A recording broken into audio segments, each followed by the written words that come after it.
যৌন নীলা বশীকরণ মন্ত্র। এই মন্ত্রটির মাধ্যমে আমার যে ভক্তবৃন্দ আছে, আমার সাথে যারা আছে, তারা আমার কাছ থেকে অনুমতি নিয়ে 100% গ্যারান্টি সহকারে কাজ করতে পারবে। এবং কি যাকে বশ করবে এই মন্ত্রটির মাধ্যমে, সেই মেয়ে একদম তার জন্য পাগল হয়ে যাবে।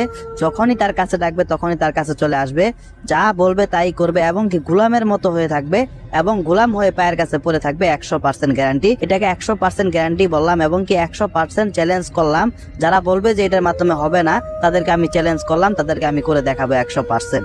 তো প্রাণপ্রিয় ভক্তগণ, আজকে আমি যে মন্ত্রটি নিয়ে আপনাদের সামনে হাজির হয়েছি, ইনশাআল্লাহ এই ভিডিওতে এই মন্ত্রটির মাধ্যমে আপনারা ঠিক কিভাবে কাজ করবেন, কোন নিয়মে কাজ করবেন, এবং কি এই মন্ত্রটির মাধ্যমে কাজটি করার জন্য কি কি প্রয়োজন, ইনশাআল্লাহ আমি সুন্দরভাবে বলে দিব। ইনশাআল্লাহ আপনারা পুরো ভিডিওটা ধৈর্য সহকারে, মনোযোগ সহকারে দেখবেন, আমার প্রত্যেকটা কথা শুনবেন, শুনে বুঝে তারপরে কাজ করবেন। অবশ্যই কাজের ফলাফল পাবেন।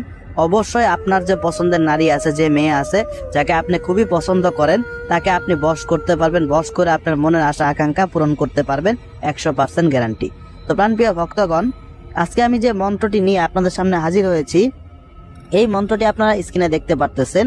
তো মন্ত্রটি আমি আপনাদেরকে একবার ভেঙে ভেঙে বলে দিই, মনোযোগ সহকারে শুনুন। তো মন্ত্রটি হচ্ছে ওম নমো দেহং ছটফট অমুক যৌন নীলা কর পট পট ওম নমো ওম নমো। এই যে মন্ত্রটি আমি আপনাদেরকে বলে দিলাম, এই মন্ত্রটি আপনাদের মুখস্থ করতে হবে। সর্বপ্রথম মন্ত্রটি মুখস্থ করতে হবে, এবং কি অমুক যে স্থানে দেখতেছেন নিচে দাগ দেওয়া আছে, এই অমুক স্থানে আপনি যাকে বশ করতে যাচ্ছেন তার নামটি উল্লেখ করবেন। আগে তার নামটি এখানে লিখবেন।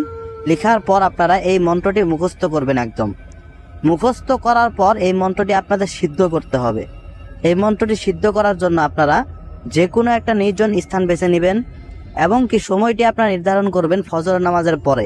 সময়টি ফজর নামাজের পরে নির্ধারণ করে যে কোনো একটি নির্জন স্থানে গিয়ে আপনারা এই মন্ত্রটি 301 বার পাঠ করবেন, এক দিনে এক দিলে এক মনে, পশ্চিম দিক হয়ে বসে।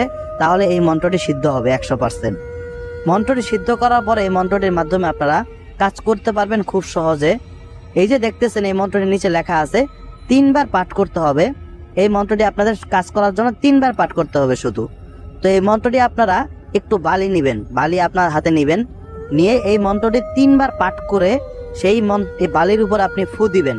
ফু দিয়ে আপনি মেয়ে যেখান দিয়ে যাইতেছে, মেয়ের আশেপাশে এই বালিটা আপনি ছিটায় দিবেন, যাতে মেয়ের শরীর বা মাথার উপরে বা উপর থেকে কোনো দিক দিয়ে ছিটায় দিলেন, যাতে মেয়ের শরীরে একটু পড়ে। ইনশাআল্লাহ আমি যে নিয়মটি বললাম, এটা অনুসরণ করে যদি আপনি কাজটি করতে পারেন আমার কাছ থেকে অনুমতি নিয়ে, অবশ্যই অবশ্যই আপনারা এই মন্ত্রটির মাধ্যমে সঠিকভাবে সুন্দরভাবে কাজটি করতে পারবেন।